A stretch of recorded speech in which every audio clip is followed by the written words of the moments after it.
早早，欢迎收看今日6月2日公司台记台早起新闻，我是柯兴竹。新闻开始，咱来关心上新的路况。今仔日是5日节连续假期的头一天，国公局表示讲，甲应过比，今年的车阵会较早出现。一透早有真侪路段车就真侪啊，国道5高，甚至早暗就开始塞车，一直到即马拢是桥仔式大塞车的状况。国公局嘛讲，国道5高会一直塞到下暗8点。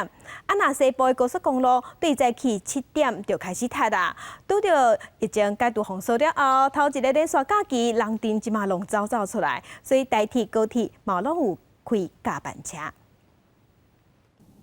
5月做连假第一天透早拍开1968实路况，南港系统到石碇啊已经是止步，避那头城路段也拢红光光。疫情解封了第一个连假，国道5号自昨暗就一直塞到今仔早起。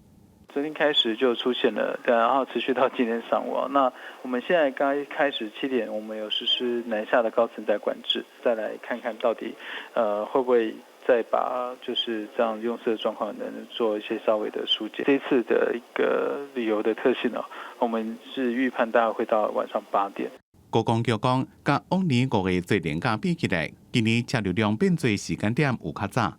伫前一天台北车站人也真多，高铁因为买票的人多，紧急加开2班专车对合作列车支援，至少60万6千人次完成订票。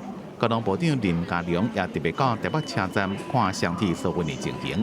定位的这个座位哈也已经差不多满了。那在高铁方面，几乎是33组列车啊都上阵。来增加这个整个疏运的能量，同时有应变的计划，也希望国人能够配合落实防疫新生活。台铁东部干线24下6点到花莲长岛的自强号拢袂了，台东全港也只敢剩2、3轨，西部干线长岛尖峰段也拢已经卖完。台铁3波加班车总共加开164列次。第3波的加开的部分，那这2趟也是开在尖峰时间带的部分，所以一开卖是完售的。还有零星的座位，其实民众也可以透过我们的网络订票，随时可以查看那个是不是还有剩余座位，也可以再去尝试看看。高公局讲，西部国道伫日早起7点就会开始车多，路南的国道1号杨梅到新竹，彰化到保盐系统，宜山到台化系统，国三的三英到关西。乌日到雾峰拢会塞到真严重，国道5号路南有可能一直塞到暗时8点。记者综合报道。天气烧热，咱国内昨昏用电量阁创下今年的新高。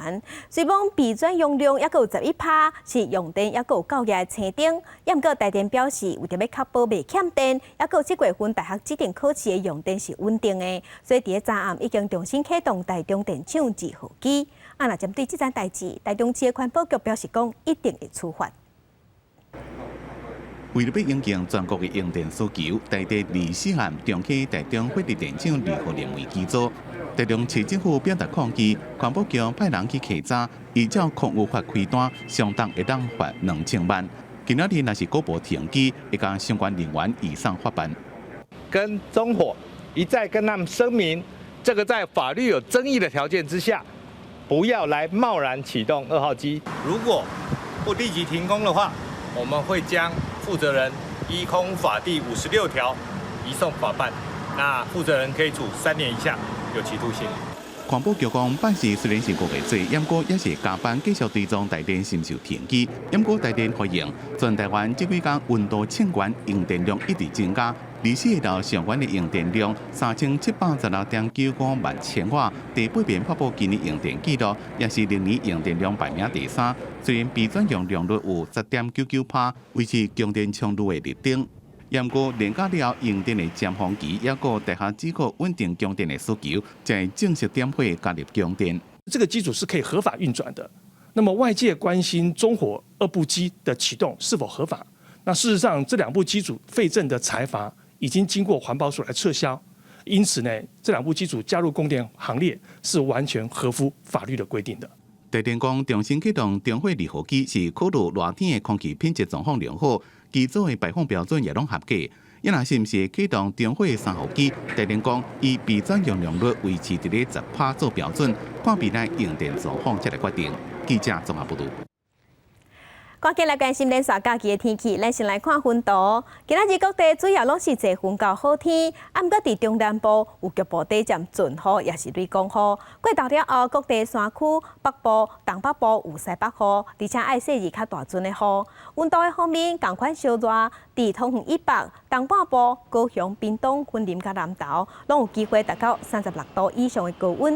啊，若伫台北盆地甲花莲总国，有可能是达到38度以上的高温。另外，今仔日紫外线指数嘛拢是过量，甚至是危险的级数。有要出门去佚佗的乡亲，一定爱做好早日，爱加啉水。来关心今年6月份敢有特别热？专家是表示讲，到6月之日，咱这台北的平均温度是30.4度。啊，若是看起来，今年6月份台北平均的温度应该会创下1897年以来上悬的纪录。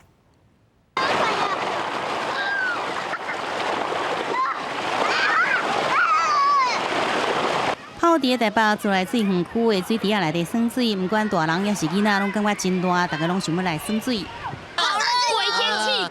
耍水加啉一寡水，味伫树骹，真侪台北民众拢有感觉，这阵啊台北哪会这么热咧？尤其是今天，其实平常就已经很热。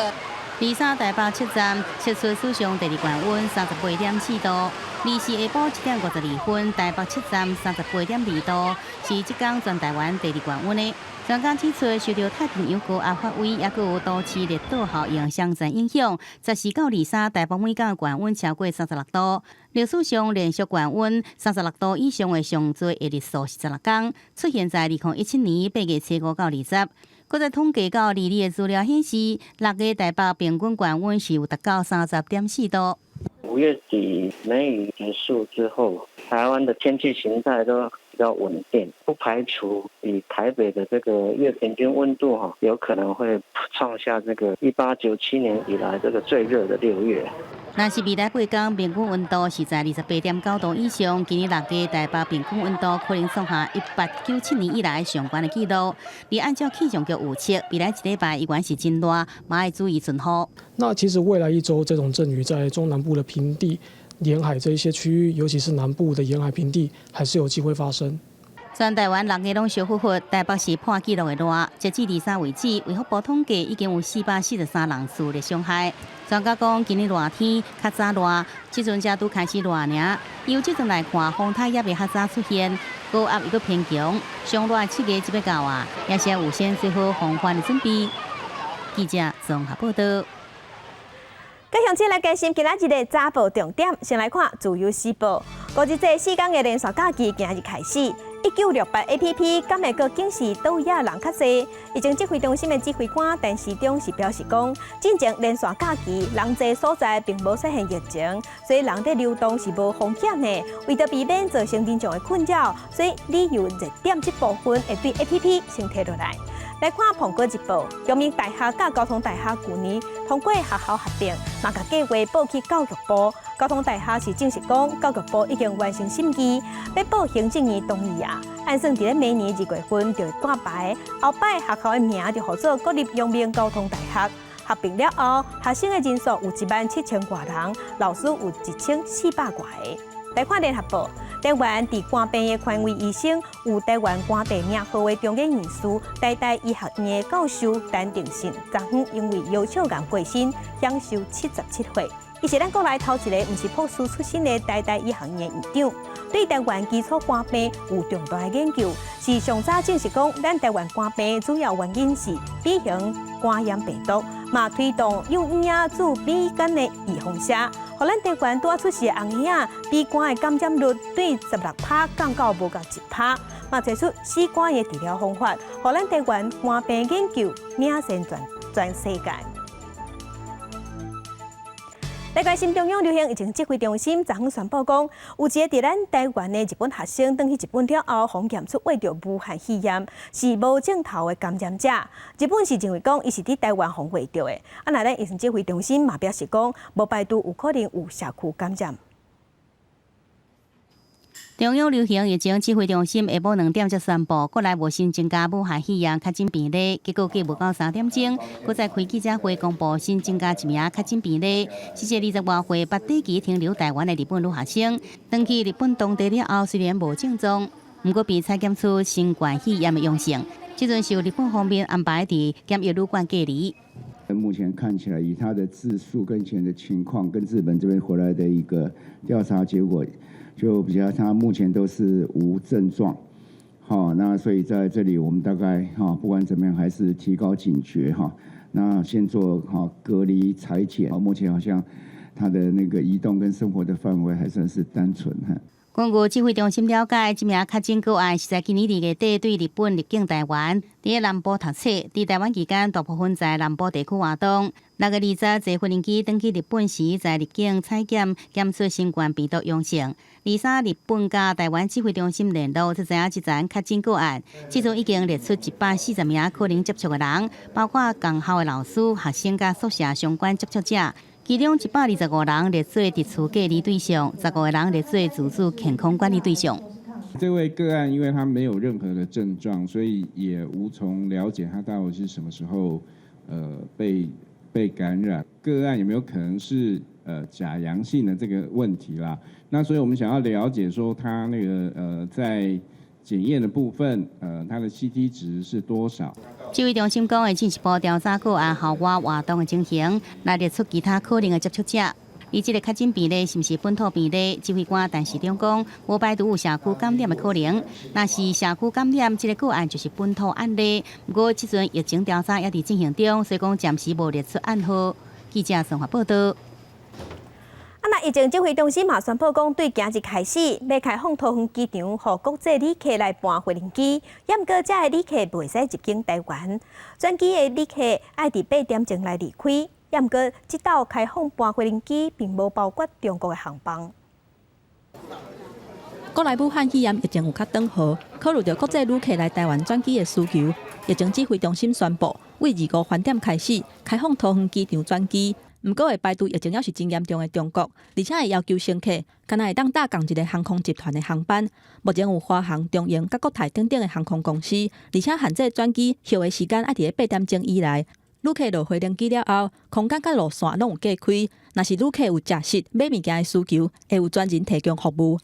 原来对于中国来到台湾，就这个转机上就有它特别的规范在，所以我们在这一次开放转机的部分，就先排除中国。另外，指挥中心嘛宣布，为29开始放连外籍、香港甲澳门的人士入境。外籍人士的部分，若是观光、拜访朋友、食喜酒、看球赛、听演唱会等等一般的社会访问，暂时是无要开放。其他的会当提出申请，包括探亲、宗教、学术交流等等，拢会用得。也若港澳人士的部分，因为特殊人道的考虑，已经摕到台湾居留证的人的配偶，甲伊的后生查某囝，也佮有商务、经贸交流，拢会当提出申请。那下周一开始，那除国人的港澳配偶及子女，就不限未成年的就不限未成年。第二个是特殊人道考量跟紧急的协助。因为边境偷偷改进，境外移入的威胁嘛对咧压悬。不过最近天气热热热，民众看喙暗根本就挂袂掉。指挥官陈时中提醒大家，喙暗愈挂袂掉，对疫情的影响就愈大。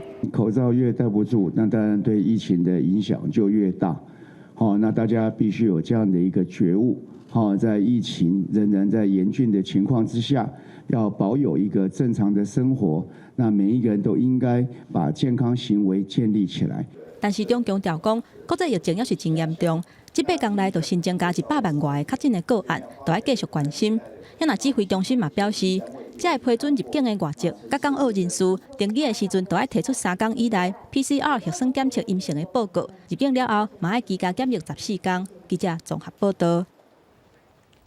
国际上要紧来关心全世界武汉肺炎疫情也在增加，即马全世界病例已经超过943万例，死亡人数超过47万人。咱来看上新的统计，咱台湾昨昏无新的病例，共款1446例，中国病例有83000多例，香港有1100多例。目前全世界疫情上界严重的前3名是美国、巴西甲俄罗斯。美国已经超过246万例，巴西超过118万例，俄罗斯超过60万例。那欧洲的英国超过30万例，西班牙超过29万4千例，意大利是超过23万9千例。根据中国官方上新的报告，6月13，武汉肺炎的北京中国本土病例各加9例，北京有7例，在湖北有2个。北京疫情扩大，即马阁有3个官员防处罚。北京嘛要严格管控这4天5日节的连续假期。中国的专家即马就讲，疫情未消失，伫年尾甲明年初会阁来一批。中国新一波武汉肺炎疫情继续滚角，官方公布23个新增加9例本土病例，北京7例，河北2例，而且河北病例拢甲新发地市场有关系。其中北京疫情也是真严重，唔有发现家庭单位的群组感染，阁有社区扩散的病例。针对首都福建部落实，阁有3个官员去互处分。调查发现，在疫情防控形势持续向好的情况下，相关责任人员未能做到毫不松懈的抓好疫情防控工作。连续4天的5日节连假就伫要来啊！中国铁路公司预计载运2600万人次，可能会造成防疫上的困难。北京官方宣布会继续严格管理市民出境，而且会伫咧各铁路车头查验民众敢是有摕7天以来核酸检测阴性的证明。若是无阴性证明的旅客，全部拢袂当就车。虽然政府强调讲疫情已经缓和，毋过也是对民众进行大规模的核酸检测采样，嘛启用头一组火眼核酸检测实验室。火眼检测室的外观就那就是布棚同款，每日工上侪当完成3万人的核酸检测。这个疫情不会消失，是冬天到春天增加了，有这个可能。但是呢，我不认为它会像第一波，就是这个全世界这个疫情出现这么大的爆发。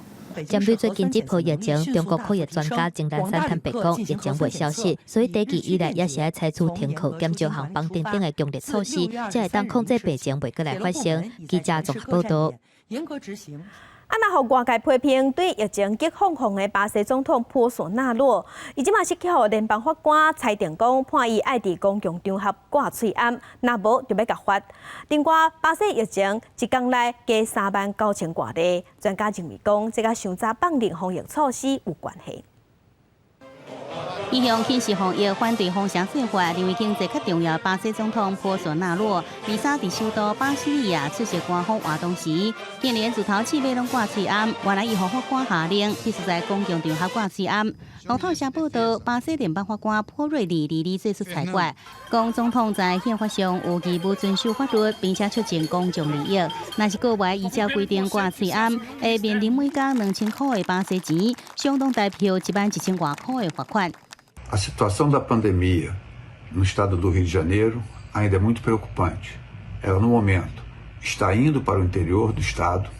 Além disso, na capital e na região metropolitana, as medidas de flexibilização foram muito precoces e isso está fazendo com que haja novo aumento de casos também nessas duas regiões. 巴西疫情是全球第2严重的，敢若是美国7点啊，过去24小时新增加3万9千多例确诊，创下最近新冠纪录，1374人死亡，总计确诊超过110万例，有52645人死亡。学者认为疫情这严重，甲各地上早放松封城禁令，民众无遵守社交距离有关系。为了协助防疫，巴西红十字会到里约上大批发市场来消毒，替现场人员量体温血压，并且发放防疫工具包。É o medo que pega numa pessoa, né, que não está preparada para aguentar esse baque aí, né, porque isso é realmente uma doença perigosa, entendeu? Não é fácil. Muita pessoa acha que é normal ficar brincando com isso, mas não é, é coisa séria. 根据法新社整理统计，拉丁美洲加加勒比海地区23宗死亡人数已经超过10万人，其中超过半数是伫巴西，其他疫情重灾区也有墨西哥、秘鲁加智利。记者综合报道。来关心北韩进行甲南北韩互相联络的办公室炸掉了后，北韩的官方媒体表示讲，北韩的领导人金正恩已经透过军事的视讯会议，要求停止对南韩的军事计划。不过南韩讲，这个会议无事上，会继续斟酌北韩的后一步。北韩官方媒体24报道，北韩领导人金正恩23透过视讯主持劳动党中央军委预备会议，宣布暂停对南韩的军事行动计划。针对这点，南韩24表示，这是金正恩头一届主持中央军委预备会议，也无法度研判伊真正的意图，会密切关心北韩动态。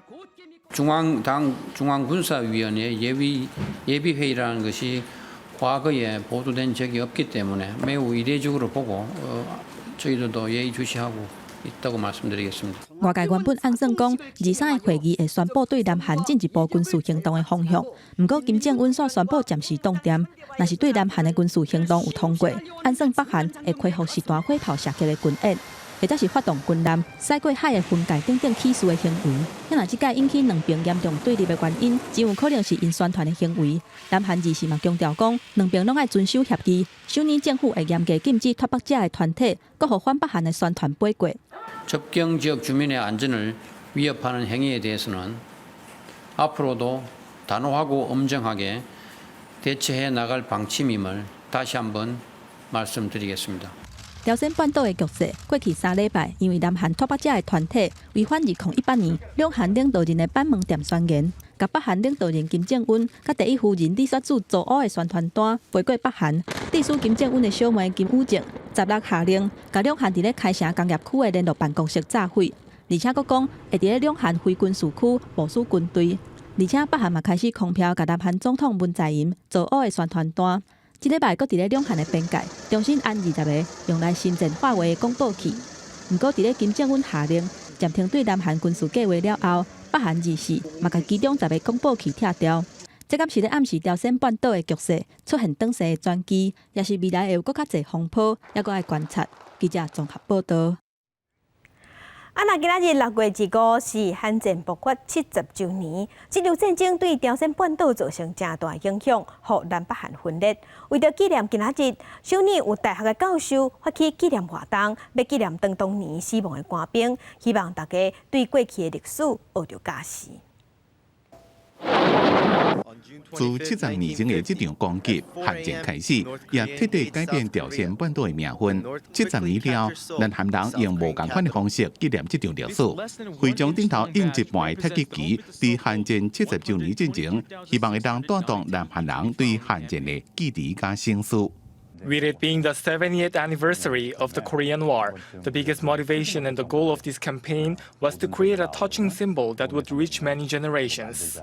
会场的设计灵感来自韩战这幕将士的观察，顶头就是看南韩的国旗，二卡标注韩战发生的时间，下口一个数字。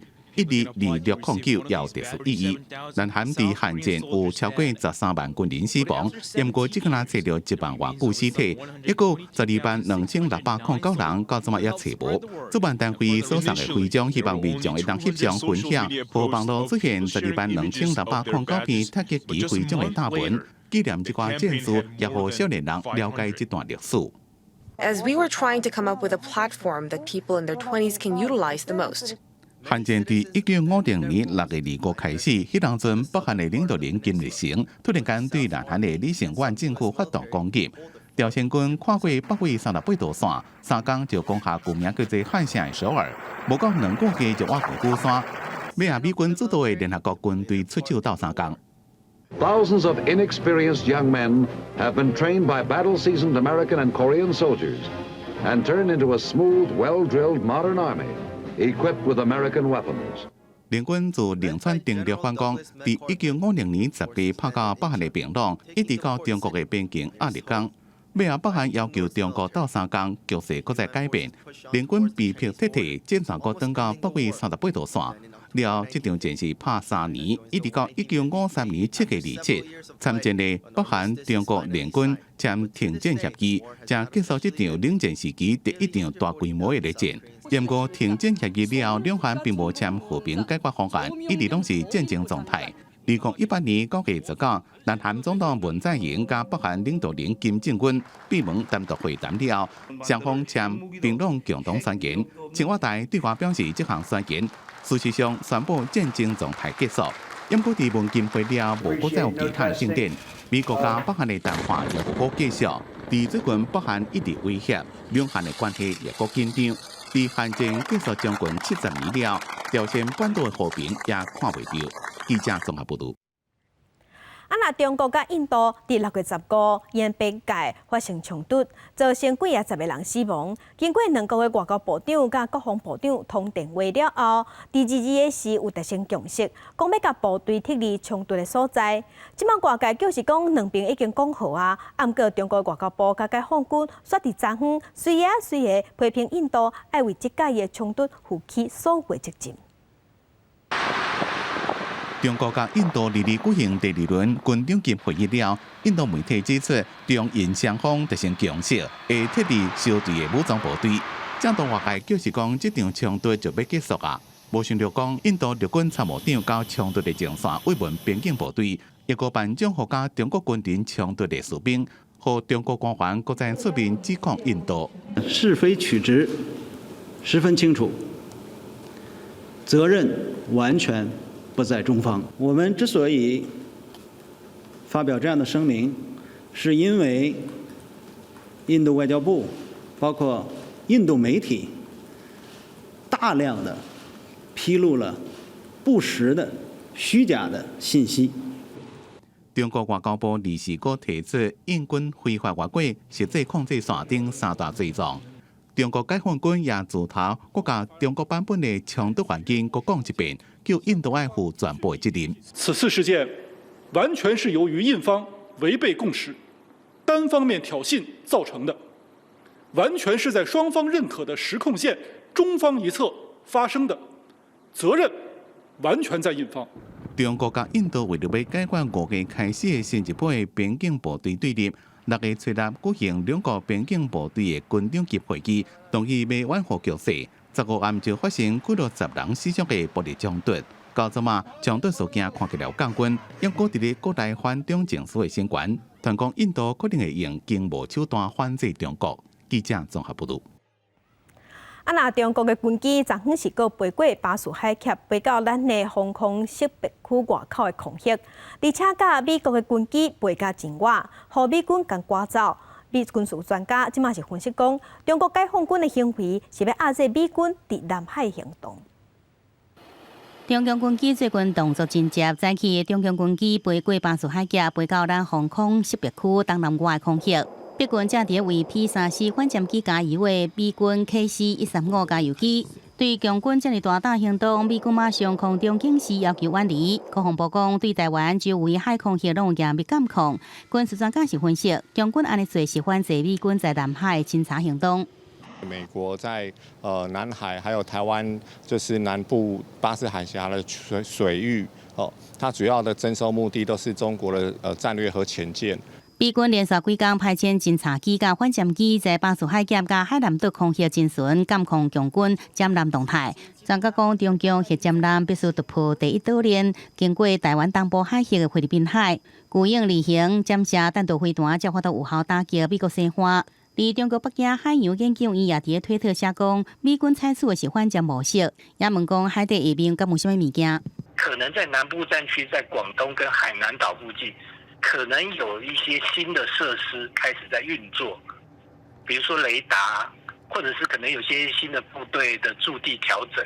日本海上自卫队18侦测，敢若中共潜艇通过罗尼岛关沿美大岛周围海峡。日本媒体讲，解放军可能8月在南海演练登陆作战，目标夺取东沙岛。对此，美军3只航空母舰打击群罗斯福号、尼米兹号甲雷根号同时出现菲律宾海，而罗斯福号甲尼米兹号进行联合训练行动，被解读是威胁中国。尼米兹号跟罗斯福号，它本来是属于第3舰队，也就是美国西岸的本土舰队，它现在就是向前支援第7舰队。清晰的战略讯号就是解放军千万不要有军事的冒险的行动。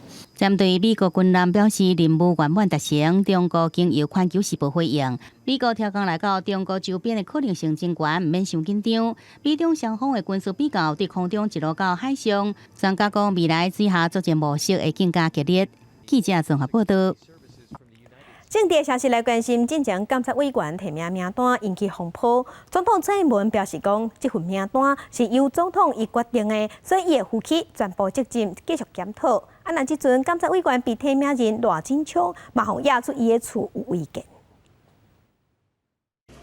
疫情历来，总统府会在下礼拜恢复开放参观1楼的常设展览，有新的面貌。以世界台湾为主题，总统蔡英文、副总统赖清德首先参观，邀请大家到阵来看。对着连日来的监察委员提名名单争议，蔡英文头一摆回应，强调会负起所有责任。很多不同的传闻、不同的说法了哈，但是我刚才也讲了，这毕竟就是我最后拍案的，那我要负这个责任啊，那也责无旁贷啊。那或许有一些不周全的地方呢，我们也会持续的来检讨改进。对外界质疑，黄建庭是做陈局的爆点，蔡英文否认，讲陈局经历甲资历完全使做好监察院长职务。而国民党批评监察委员的名单拢是绿色名单，蔡总统回应，唯因为内底有国民党属性的被提名人无多，就讲拢是绿色的。希望是多元组合，应体现超越党派，共同守护国家利益价值。而条约化工废除可感两义，蔡总统欢喜看到社会共识进行修宪。近来听说，在野党也有意提出来哈，那我们非常欢迎，那也希望能够提出具体的想法哈，那我们一起来讨论。监察委员名单争议，唔能建庭晚霞副院长提名，前新北市副市长陈新贤也退出。而监察委员提名人之一的赖俊昌也传出违建风波，为着北投别庄有4个违建，包括3楼尾违建，加上1楼后壁违建，还佫加设电梯。那因为他年纪大，行动有不方便，所以我们就比较紧急的需要这做一个电梯，那样使得法规做在比较严格，然后我们这个比较严格，所以我们电梯的申请就没有获得核准。伊解说，2005年买厝了后，又讲线需要维修，则找水电工来修理。不过业者维修过程开设违章情形，所以被举报3楼尾的违建。2006年已经拆除结案，而电梯部分已承认无合法，这种部分主体面临拆除危机，已尊重行政单位处理，愿意配合拆除，希望让主体争议赶紧落幕。记者综合报道。昨天是高雄市长补选去登记参选的最后一天，民进党是推出亲民党籍的市议员吴益政参选。吴益政表示讲，伊对国民党无爱甲民进党合作，伊才生气，才会家己跳出来选。若高雄市长补选，即马是三脚拄的局面，民进党的陈其迈、国民党的李美珍，昨昏嘛拢已经登记好势。民众党1月立委蔡壁如张基禄透早就来到下港，等伫高雄市选委会门口口，要陪亲民党高雄市议员吴益政来登记。吴益政坦白讲，接受民众党的征召参选，是看到国民党在野第一大党的缺失，唔愿合作，感觉真生气。洪问到讲，敢会失去议员的职务，讲甲真直接。大家有建立一个共识的话，那就是立法。那里立法院很快1个礼拜就可以通过，他通过我就马上辞。提前就开始扫选举的民进党参选人陈其迈，嘛伫个党籍议员甲支持者的陪同之下来登记。陈其迈穿着白色主面大微笑，洪问到讲要哪看民众党甲国民党合作破局，伊表示讲无合就无应该变局。民众党跟国民党他们有他们的候选人，那能够也提出好的政策，那我觉得这样也是好事啦。选伫最后一天参选的，有国民党推派李美珍，伊做过3届市议员，老爸是李良忠，捌做过高雄市议员，即马是高雄果菜市场的总经理，人面真看，红感觉电风实力有够力。40年以来，高雄国民党从来没有提过在地年轻的，这次国民党做到了，我也很认同我们的中央。高雄市长补选剩50天，最后谁会当候选民来支持，真紧就会知影。记者陈议员、柯正俊高雄报道。其他消息来关心，高雄市有一间幼稚园，因为老师要教示一个查甫囡仔，叫伊坐椅仔时唔通摊起翘高骹，安尼真危险。结果这老师使性地，跩甲这个囡仔2支手骨拗去囡仔的脚趾片后壁，害这囡仔手骨受伤骨折。家长即马坚持要告，要替囡仔讨回公道。为监视器的画面会当看到3穿柑仔色细陈的园长，甲5岁查甫囡仔2手举位后壁去。还佫真大力乌白转来转去，查甫囡仔还佫因为安尼摔落涂骹。这个细陈的园长虽然已经有20多年带囡仔的经验，看伊跋倒连去甲关心都无，伊也囥互食了后就走啊。唔知影查甫囡仔的正手好用甲长去，直接往后180度的折，带动身体跟人还有椅子往后上提，然后往后交叉、往前交叉、往后交叉、往前交叉。大概3至4次。家长发现囡仔的手骨断去，去学校要求因提供监视器的画面，不过学校拒绝，阁想要甲因和解。这个家长了后，甲其他10外个家长会谈，才知影讲，这个姓陈的园长长期的虐待囡仔。他会打小孩子的头，也会打他的头，然后他看到他打小孩子的头或打小孩子，他都会害怕，所以他不敢去学校。媒体去这间伫咧大寮区的幼稚园，敢若看到老师甲员工伫咧内底，不过因讲负责人无伫咧内底，无法度对外来说明。我们现在真的也不太了解，所以我们可能没有办法就是回答你一些问题。教育局介入调查了后，发现这个姓陈的园长是负责托婴中心，并无教保人员的资格，根本就袂当来照顾这幼囡仔。让小朋友的伤害人数，这么多名的状况之下，先做了一年的检招。为监视器的画面会当看到有另外一个囡仔，嘛是去互园长真粗鲁甲揪手。其他还佫有10外个幼囡仔，嘛是拢有去互体罚的经验。因为哄抢还袂当讲，家长拢是事后才知影。家长是真唔甘，佫真生气。虽然已经袂互囡仔去这间幼稚园，不过囡仔身心的伤害已经造成，若要恢复，恐惊都要长期的关怀。记者综合报道。之前伫自来水公司第4区管理处上班一个姓汤的公务员，在办理标案的时收厂商的钱，影响民众食水的安全，一审互法院判12档。落大雨了后，原水的路道体悬，水公司会拄去追抢，加氯化氯当作是混凝剂，互体积较大有煞捌沉落。不过即马所传出有公务员趁职务的利便来收commission。每1000公升的那个交货的物品的聚氯化铝的部分，要求交付100块的贿赂。为了来掩饰他们的犯行，他就要求那个得标厂商的送货司机，尽可能的选择在深夜以及清晨时段的非上班时间交货。台中检调追查，台水公司第4区管理处方员去追抢一个姓汤的技术师，涉嫌透过职务，讲厂商的药剂品质无好，唔但要求commission，佮厂商甲氯化氯加水透较暴力。台中地方法院指出，氯化氯伫咧原水正常的使用高度伫咧10%至11%之间。不过姓汤的技术师却甲厂商表示，会当加水透报到9.5%，从103年开始，总共收110万。不过后来因为氯化氯的计效起价，厂商的commission减一半，不过煞去封掉，了后就向水公司甲廉政署来举报。我们也不愿意说再事情再持续下去，所以我们马上给他调离现职，然后我们又做一些行政上的处分。我们大概记了他一个大过，2次申诫这样子。台水公司表示，收到举报了后，就主动介入，目前已经甲这个技术师处罚调职。若是氯化氯是用来处理原水的路道，卖手的处理拢符合规范，袂去影响到用水的安全。若是台中地方法院认为，姓汤的技术师有公务人员的身份，嘛有相当程度的专业，所无顾水质安全，以贪污治罪条例重判，一审判12年的刑期。记者综合报道。今日公司第几代后疫情新台湾的新闻专题，要来看疫情爆发一开始，斯坦福大学公共卫生学者王志宏，伊捌伫国际期刊写文章评论台湾防疫表现。伊接受公司第几代记者的专访，伊认为咱台湾防疫会使讲是民主国家的模范，台湾爱把握这个时机，走向国际。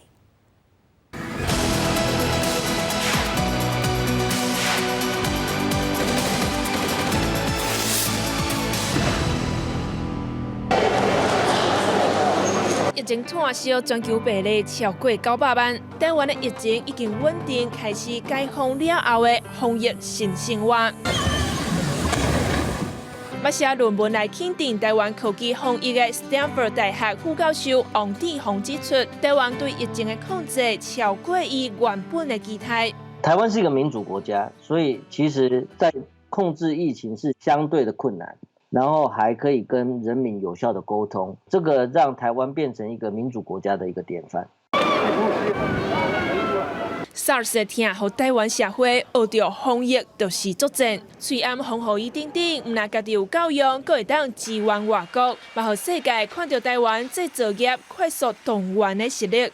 连白宫的官员都是戴 Made in Taiwan 的口罩，那这个本身就是一个品牌，大家现在相信台湾做的一些产品，接下来如果要继续维持这个台湾的品牌的话 ，product 跟 service 要结合，这个才可以维持这个医疗的这个品牌。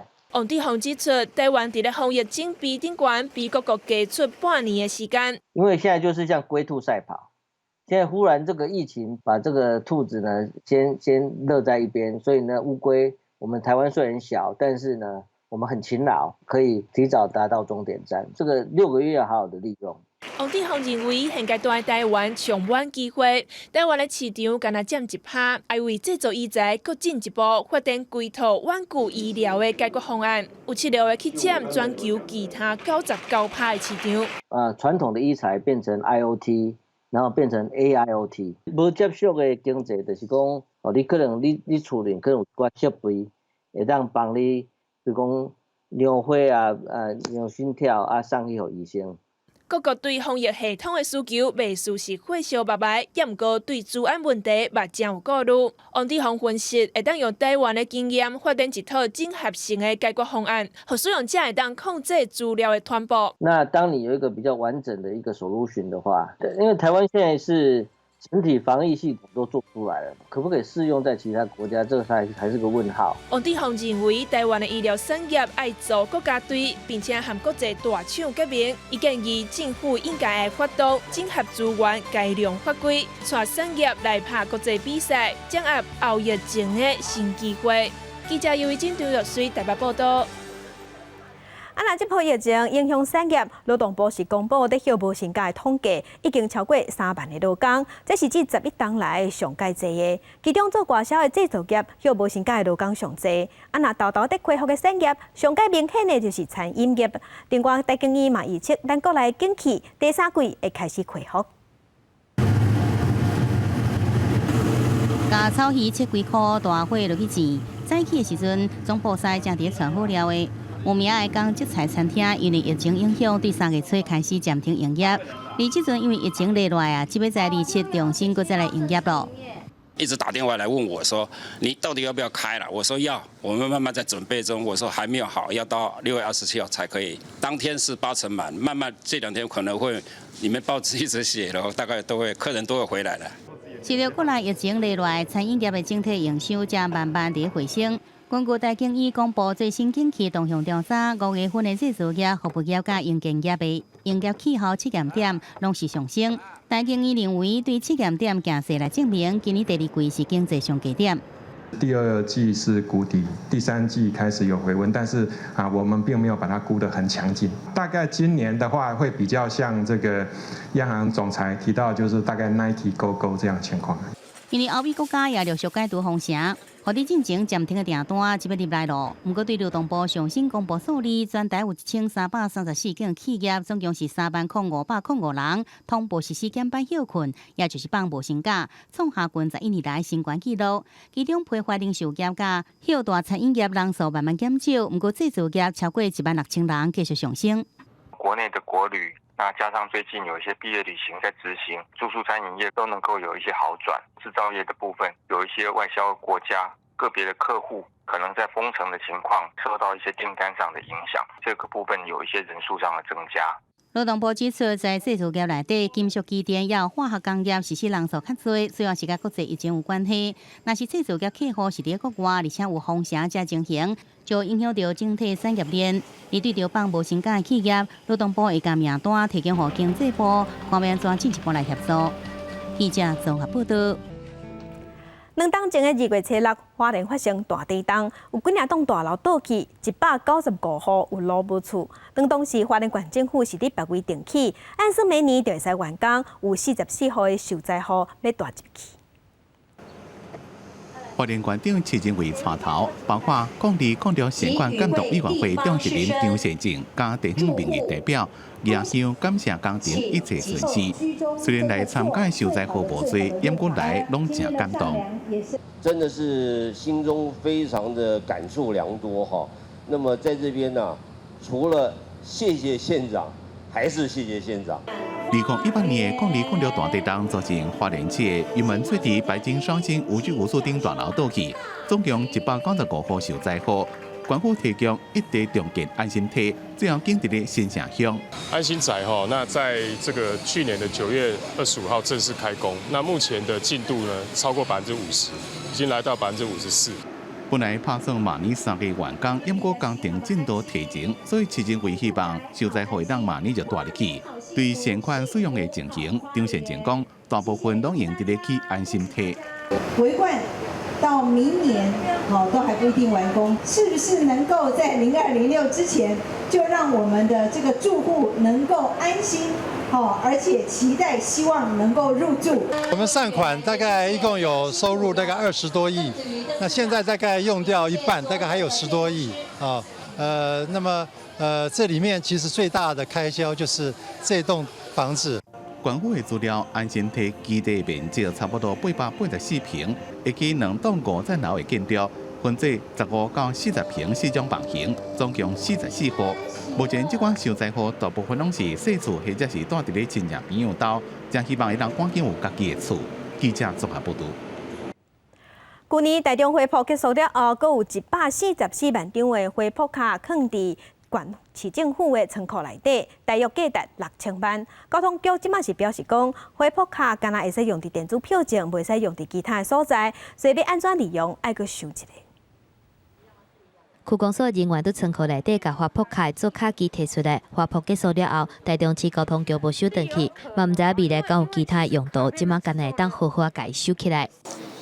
因为现在这个空间我必须有那个空出来给我们安心上工人使用，所以我暂时就把它收起来。花圃卡做卡机29区区公所迄当阵上无拢有配一台，活动结束了后，名义上会当做其他卡片的备用机，毋过无软体的资源，嘛是无法度上线使用。2套系统是不一样的。如果说将来有可能应用到这个，其实我是希望有的，因为有时候它会故障。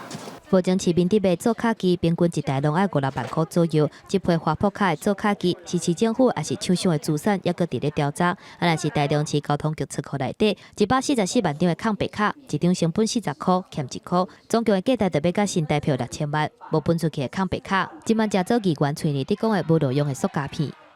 这个悠游卡支付的这一些功能的票证的卡完全放在这个仓库里这是一个非常遗憾的事情。台中市交通局长叶兆虎坦白讲，花圃卡虽然有悠游卡的功能，毋过无法度专做行路卡还是市民卡，要安怎甲花圃的抗白卡有名义分出去是一个大难题。不管是学生卡也好，或是等等，它有一些特殊规定。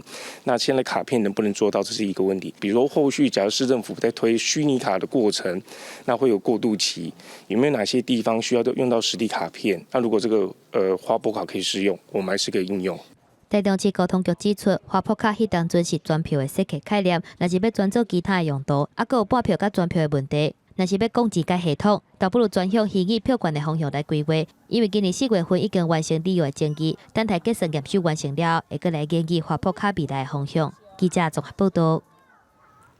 台语文刊榜，咱来去中华陕西老人会，是专工邀请退休的退休的校长去教台语学间，咱即马嘛赶紧来对咧学。好校，好校是好好的因缘，大家赛老队因为是大人介入介入。已经退休的国校校长张东华，详细甲老大人解说台湾俗语，亲像一张婴仔脚跋甲输出去。阁有好好校，抬甲塞哪老，互中华陕西老人会长辈拢听甲耳仔啪啪啪。我们把字张贴在白板上面，有一些有识字的人，他会给他做一个说明，然后我会讲解说明，所以这个对他来讲并不是有什么困难的地方，主要是我们通过语言的互动，让他们了解这几块的内容。张校长表示，真侪在地长辈毋捌字，毋过台语真敖讲。所以，伊希望透过这个课程，通写老大人同齐结头壳，互相分享交流，互大家人的台语唔但讲了好，也讲了卡。利用上课时间可以勾起他们旧的记忆。上课的是一个面就是上范围比较广，包含人事时地物，所有动物啦、12生肖啊，或者说春夏秋冬、婆媳、家庭问题都包含在内，所以他们听起来格外有趣。用日常生活做主题来教台湾俗语。那趣味，也真活近生活。而且即阵讲台语当着时，希望未来毋管是老人、大人，也是囡仔，拢会使甲学台语变做是全民运动。记者综合报道。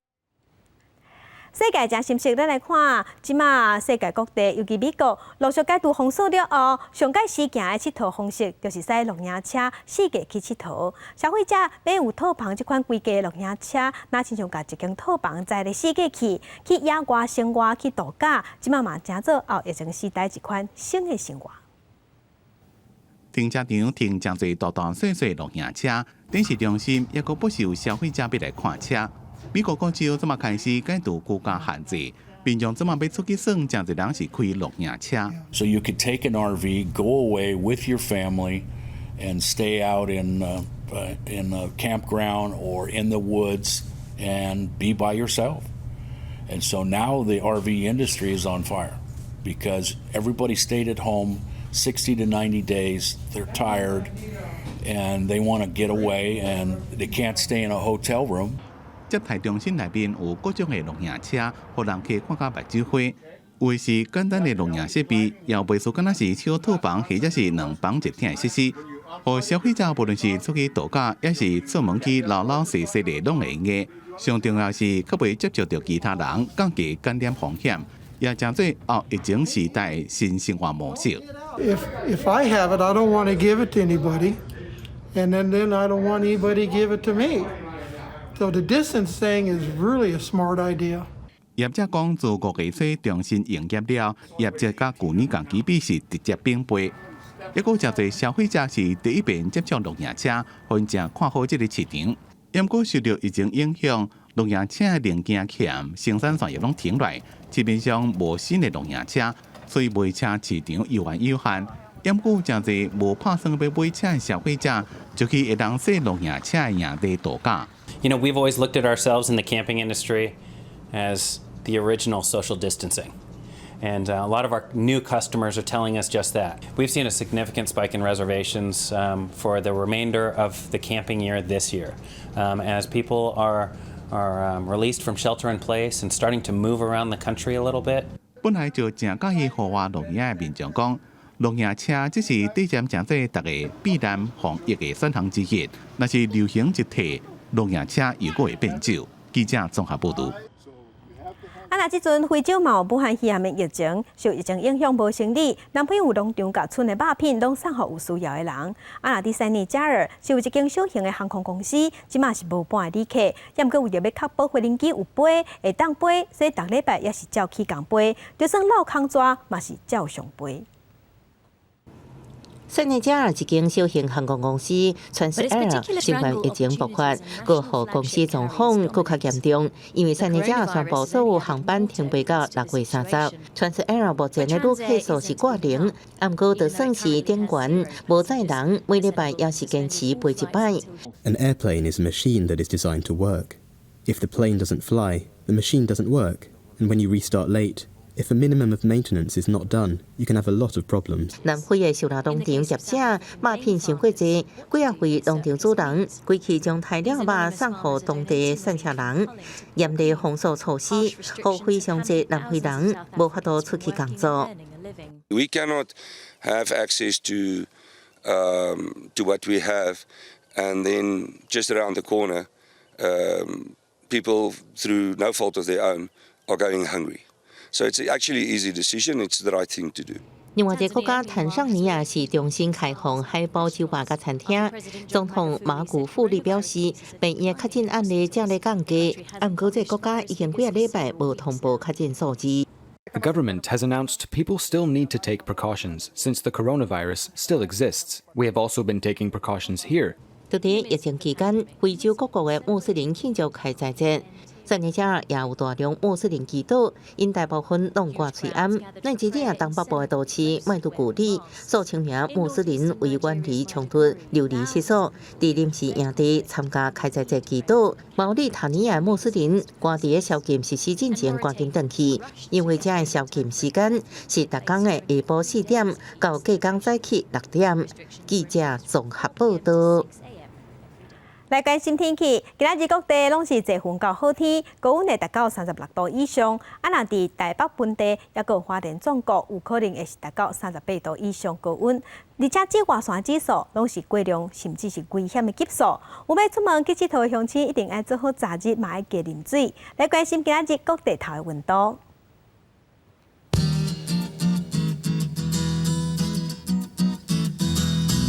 北部的温度上低27度，上悬36度；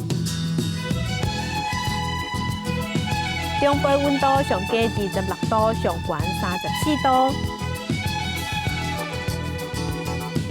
南部的温度上低26度，上悬34度；东部的温度上低26度，上悬35度。外岛的温度是26度到32度。来关心未来3天的天气。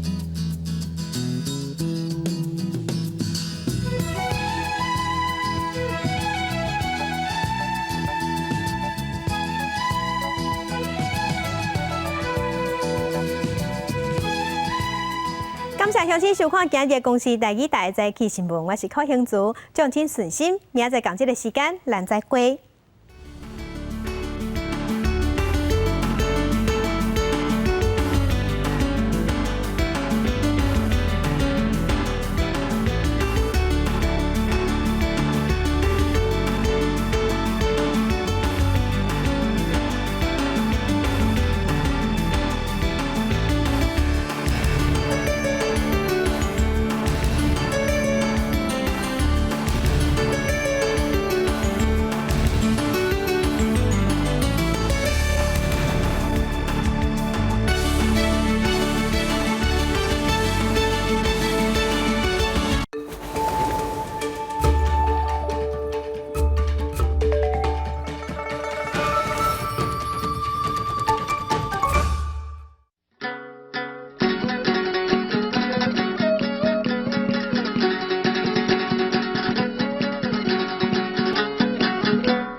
大家讲一句台语有意思。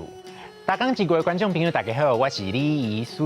看到我就知影，今仔日要来讲甲医疗有关系的题目，嘛是咱台湾一种真特殊的文化——卖药啊！卖药啊，汉字写做卖药啊，罗马字写做买的卖，医二药啊，卖第7条，药第8条啊。第2条，讲到卖药啊，伫台湾已经有真久的历史。日本时代迄阵，无像即马吼生活遮利便，四界拢有医生馆。民众若破病要互医生看，也是要买药啊食，拢真无利便。头壳好的药厂，因着请训练过的推销员，甲处理较常用到的药啊，第伫药落啊，放伫人家厝内。人工才来收药仔钱，保药仔，安尼互人利便。这款卖药仔的步数号做假药包，卖药仔叫做变药仔。搁有一款卖药仔的步数，是甲药仔用车载来庙埕卖哩，先请人唱歌、靠人客，才开始卖药仔。来，紧看，慢来减看一半吼，看阮一行数十名来到贵宝地大庙埕。大庙埕，唔是要甲恁拼输赢，嘛唔是要甲恁讲亲情，就好康的要报互恁知影。打是啥？无别项，就是这款爽歪歪地听单。这就是世界走江湖的卖药仔团，卖嘛是变药仔。这种文化发展到尾啊，药厂归去甲广播电台的节目主持人合作，伫节目内底卖药啊，正做今卖的卖药啊文化。俗语讲，请鬼拆药单，是咧讲人拄着紧急的代志时，心肝头乱糟糟，找唔到人来处理，意思代志袂小煞，形容人自找死路的意思。才有一句粤客仔话讲，请鬼拆药单，阮死的。例如卖药啊、医生馆、假药包、便药啊，请鬼拆药单，稳死的。落尾甲大家提醒，咱若破病就要去互医生看，唔通家己买药啊黑白食哦。今仔日的大讲一句就讲到这，多谢各位观众朋友的收看，咱后摆再会。